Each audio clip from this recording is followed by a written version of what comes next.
Hey there mga may loves, Libra! Thank you so much for always staying here with me in the channel, babe. So before we start your reading, Libra, let me just remind you na hindi to for everybody. So just pick up the messages you think are for you. At kung feel mo na reading na to ay para sa'yo, then this reading might be really for you. And wala tayong gender dito. So ba lalaki, LGBT, lahat welcome. Pwede rin pong pagpalit-palitin yung roles kung gusto ninyo dahil isa naman po itong general reading. And at the end of the day, everybody, you have your free will na free nyo pong gamitin anytime, anywhere. And hi, new viewers! Ako po si Yan. Welcome here. Sa mga returning subscribers, thank you sa inyong walang sawang support at pag-antabay and pagtambay dito. So yes, kung hindi nyo pa knows, meron pa po tayong other channel. Ang link ay inilagay ko sa description box ng reading na to. So if interesado kayo na tumambay dyan, then pwede po kayong tumambay dyan. Okay, so yeah, let's go ahead and check these messages right here for ya, Libra. Archangel Michael, thank you so much. Angels and guides, thank you so much. Angel guides, thank you so much. What do we have here for Libra? Can you please show me, angel guides? Messages for Libra, please.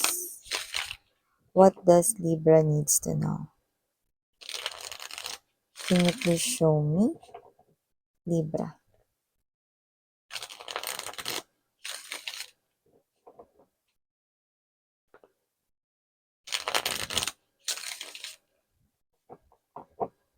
Libra.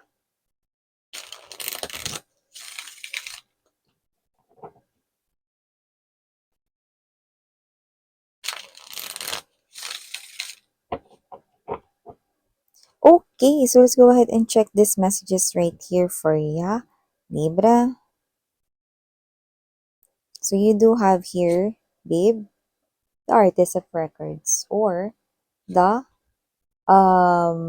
King of Pentacles. This is also present, no, yung Four of Cups energy or the Four of Mugs, the Educator or the Hierophant energy. Present din ang the Hermit or the Solitary in this tarot deck. We also have here the Nine of Records or the Nine of Coins energy. And we have here the Nine of Pens or Nine of Swords energy. Bottom of the deck, we have here the Adventurer or the Full Card energy. Five of Records or the Five of Coins energy, and 10 of Coins energy. Yan. So, sino ba dito yung mga dumanas, no, ng parang recently lang na parang nagsa-struggle kayo sa kaperahan? Nakikita ko dito na posibleng pa-travel na kayo sa pagbabago, no? Adventurer is a change right here. You're moving. Ayan, no? From having lack of money, you're now moving into having more and lots of money. Wow, it's whirlpool right here, no? It's whirlwind, whatever, tornado, no? Of financial abundance ang paparating sa inyo. Wow! Bongga ito mga bibs. Kaya naman, kung ano itong energy na ito na nakuha natin, no? Ito yung klase ng energy na so, yeah, sorry about that commercial mga babes, no? Now, wow, diba? So, from having lack of money, from having less financial na laman ng inyong wallet, no? Or nagkaroon kayo ng struggle, like, naglabas kayo ng malaking amount of money, no? Last year, no? And sa mga previous years, then you're now moving towards the new, no? New chapter pagdating sa inyong kaperahan. So, maganda itong klase ng energy kasi nakikita ko rito na ito yung klase ng energy na tatapakan mo, no? Within the span of 5 months, no? Sa loob ng 5 months, sa paparating dito mga babes, so nakikita ko na may mga opportunities dito. Nakita ko dito ng makakatuwang at makakasama mo. So, posibleng yan ay lumalabas dito strongly ha. Hindi yan yung love life, no? What I'm picking up is yung tao na yun na makakasama mo, possible na partner yan sa trabaho o sa negosyo or pwedeng kasamahan sa work, no? Natutulong sa inyo rito na umangat ang inyong pinansyal. Yeah.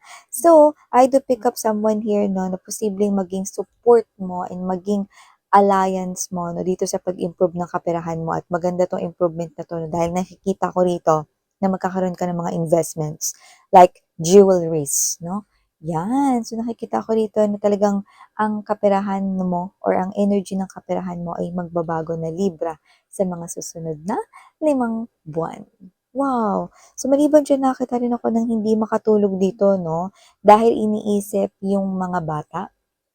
One, kung asawa mo 'to or boyfriend, girlfriend mo at may mga anak kayo, possible na nami-miss kayo nitong tao na 'to. May gano'ng klase ng energy, 'yan 'no. Pero may mga energy rin ako na hiwalay kayo at kung kanino man yung mga bata, posibleng nami-miss niya 'yon at okey para itong pangalawang mensahe para dun sa may mga anak, ha, okey.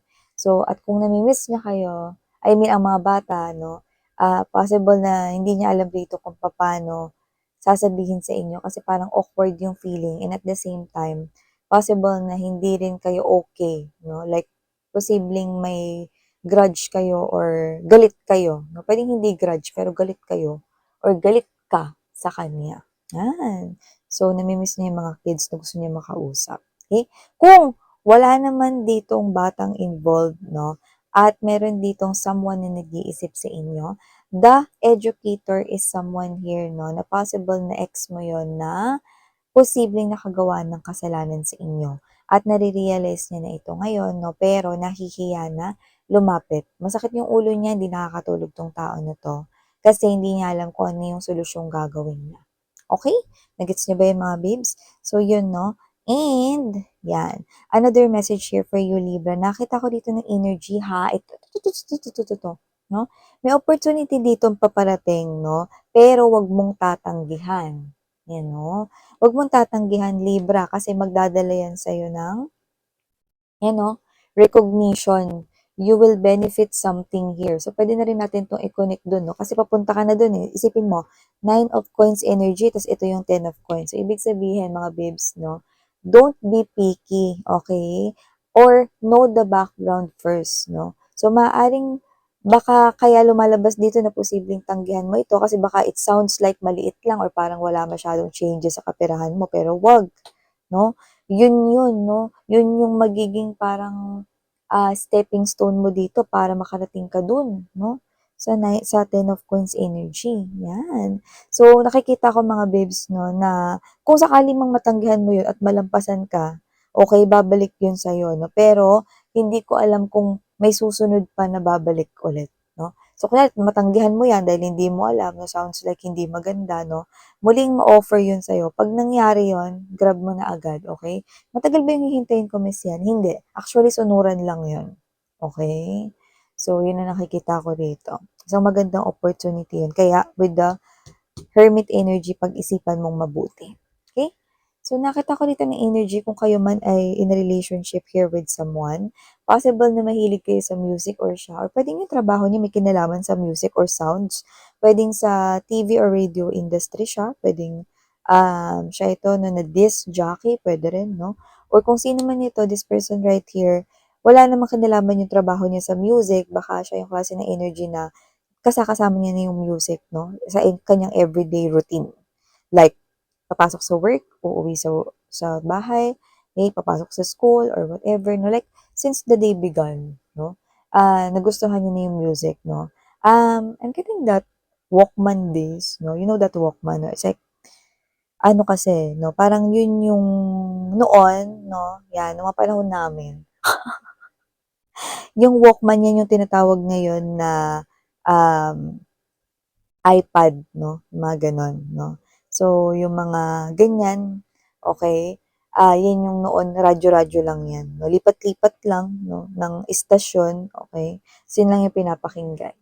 So, maaaring itong tao na 'to ay isinilang sa panahon na yun, possible, pero puwede rin naman na sinasabi na matagal na niyang gusto ang music at parte na ito ng kaniyang life 'no. Puwede ring singer siya or kahit hindi singer, puwede magaling kumanta or mahal niya lang talaga yung music 'no, kaya kahit puwede rin na hindi siya marunong kumanta pero kanta siya ng kanta or sayaw siya ng sayaw 'no, sa music. Like, music gives him or her comfort, gano'ng energy. So, puwedeng yun ay matinding sign kasi lumalabas rito na parang itong person na 'to 'no, kalmado siya pero mas napapakalma pa siya ng music 'no, yung tipong, kunyari 'no, gusto niya ng suntukin yung taong asar na asar siya 'no, 'pag may narinig siyang music na alam mo yun, maiiba yung mood niya rito. Yan. Example lang yun, hindi ko sinabing sadista siya. Example lang yun, Libra. So, maliban dyan, nakita ko dito ng energy, okay? May new love ako nakikita dito for you guys. You know? So, nakikita ko na itong new love na lumalabas dito ay posibleng binasted mo na noon. Ay, you know? Or posible na hindi mo siya type noon at muli siya rito magbabalik sa buhay mo. Bakit new love pa rin, miss yan? Kasi, nung time na yon possible na binasted mo siya, hindi mo siya gusto, ganun, no? Or hindi mo lang talaga type, 'di ba? Pero ngayon, nakikita ko na lumalabas siya bilang new love pa rin kasi never naman may namuong relationship sa inyo. Kasi pwedeng binasted mo nga siya kasi hindi mo siya gusto. But this time, wala tayong gender dito, LGBTQ, of course, welcome din kayo, sweethearts, no? This time, iba na ang magiging simoy ng hangin, no? Magugustuhan mo na siya and this time posible na talagang maging kayo, no? Actually, nakikita ko yung marriage line sa inyo, so high chance na siya na rin talaga yung baby, you're my destiny mo. Ano daw? Baby, you're, diba? Ay, go. So, yun nga. Maliban dyan, Libra, nakita rin ako dito ng energy, you know. Meron pala ditong lalapit sa'yo at hihingi ng pabor. Sasabihin niya na parang sounds like ang laki-laki ng problema niya. Okay? Pero wag ka. Yung problema na sinasabi niya, kwento lang pala, gawa-gawa lang pala, hindi naman pala true. Okay? So, hindi true lalo yung sasabihin niya sa inyo. Okay? So, makiramdam kayo maigi at maging matanglawin. Kasi nakikita ko rito, no, na posible siyang mag-cause ng trouble sa inyo. Okay? Matigas yung ulo nitong tao na to, no? And for some reason, possible na may kinalaman sa pera yon. Okay? Sabihin natin, mangungutang siya sa'yo. Sinabi niya rito parang malala, 'di ba? Or parang sinabi niya rito yung problema niya ang laki, 'di ba? Yung pala wala naman palang problema nag-i-exist ng gano'n. And for some reason kasi mayroon ako nakikitang tricks dito. So possible na yung iba sa inyo, puwedeng bagong kakilala 'to na hindi mo pa lubusang kilala talaga or bagong friend, whatever, no? Or baka matagal nang nasa buhay mo, so hindi mo pa pala siya gano'n kakilala kasi puwedeng hindi kayo gano'n ka-close, okey? So you might want to, spot it out, okay? Parang this is you, ramdamin mo yung intuition mo.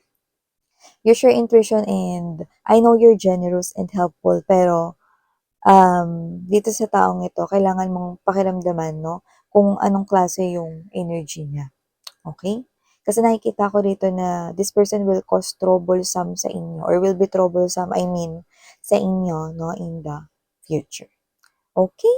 So, maliban diyan mga babes, nakakita rin ako dito ng energy kung saan may magiging busy sa work. Yan, no? Pero carry lang kasi nakikita ko dito mare-rewardan ka. Yan, no?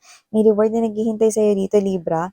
And for some reason, mukhang boss mo yung magbibigay ng reward or yung company itself, no? Or yung iba naman mga babes na possible na kung kayo ay business owner, no? Pwedeng business partner nyo yung magbigay rito, no?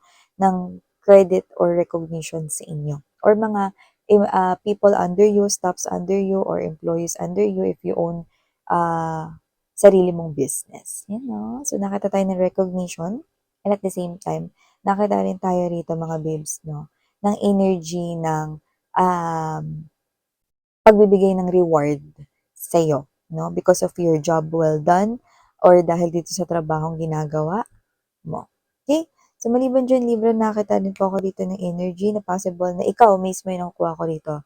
Maaring magkaroon ka ng mga episodes ng parang feeling mo babangungutin ka mga babes. So, don't worry kasi hindi naman ito as in, alam mo yun, nung papahama ka dito or hindi ka na magigising, whatever. No? So, bago kayo matulog, of course, magdasal kayo. Okay?